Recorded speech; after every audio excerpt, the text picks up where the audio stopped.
Florida Senator Rick Scott, who joins us now this morning. Good morning, Senator. Great to see you. So, as it stands right now, what is your biggest issue with this bill? Well, first off, I want to get a bill passed. I support the president's agenda. I know we have to make these tax cuts permanent. I know we've got to make sure the president has the money to secure the border and make sure he plus up our military. But let's remember, we're running $2 trillion deficits every year. Inflation will not get under control. Interest rates are not going to come down until we start balancing the budget. I did this as governor. I balance the budget every year. It's not easy to balance a budget, but you have to do it every day. You say, this is what my revenues are going to be. I'm not going to have expenses more than that.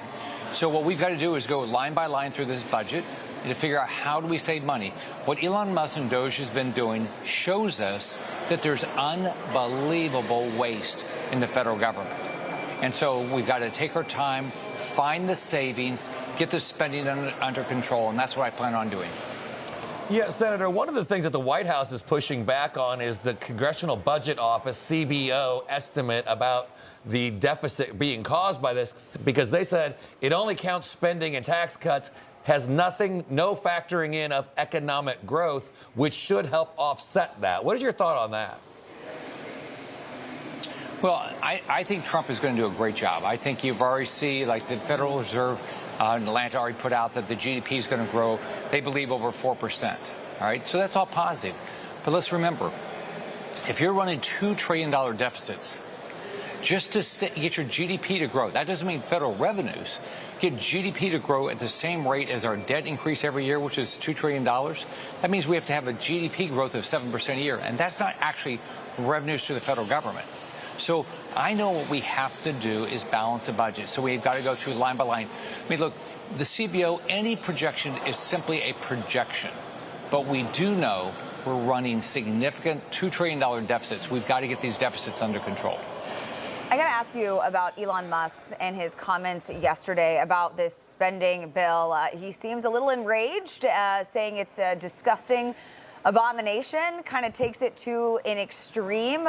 Two things. Were you surprised to hear this from Elon Musk, and what do you make of his comments? Well, you know, I'm not surprised. I mean, he's been clear. He's in the same camp I am, that we've got to get a balanced budget. I mean, that's what he's trying to do. That's what he wanted to do with Doge.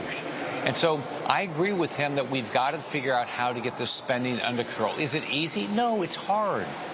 Nobody wants to look at programs and say, oh, I know that's a nice to have, but we don't have the money. The federal taxpayers told us how much money they're going to give us. They're going to give us about $5.5 trillion.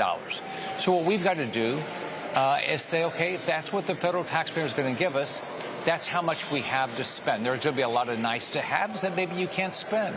We do that with our families every day. Somebody said, well, I'd like to have that, but you know, we don't make enough money to do that. That's what we've got to do with your federal budget. I did it. Look, I did this. I went through line by line through the budget as governor. 4,000 lines of budget. I did every year. We paid off. I balanced a budget. Florida had not balanced a budget, but once in 40 years before I became governor.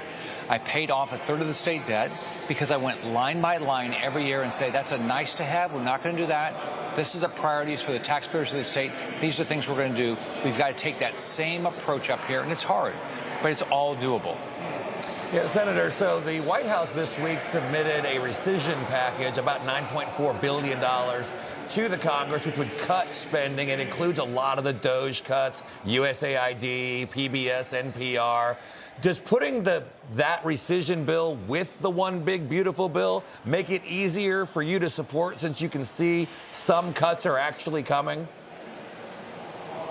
Oh, absolutely. You know, I'm glad the president's doing these rescission packages. What's great is it only takes a majority vote in the House and the Senate to get them done. I'm glad he's bringing the Doge. Now they're sending the Doge savings over here so we can, make it the law of the land. So I'm actually very positive about what they're doing. And we know that the president has imposed this July 4th deadline to get everything done. So that's 1 month away. Do you see it happening? Now, we're going to keep working hard. I'm optimistic, but we've got to get spending under control. We will not get inflation under control. We will not get interest rates down. All right. Florida Senator Rick Scott, thanks for joining us this morning. Information. Truth is freedom. is Newsmax. It's real news for real people.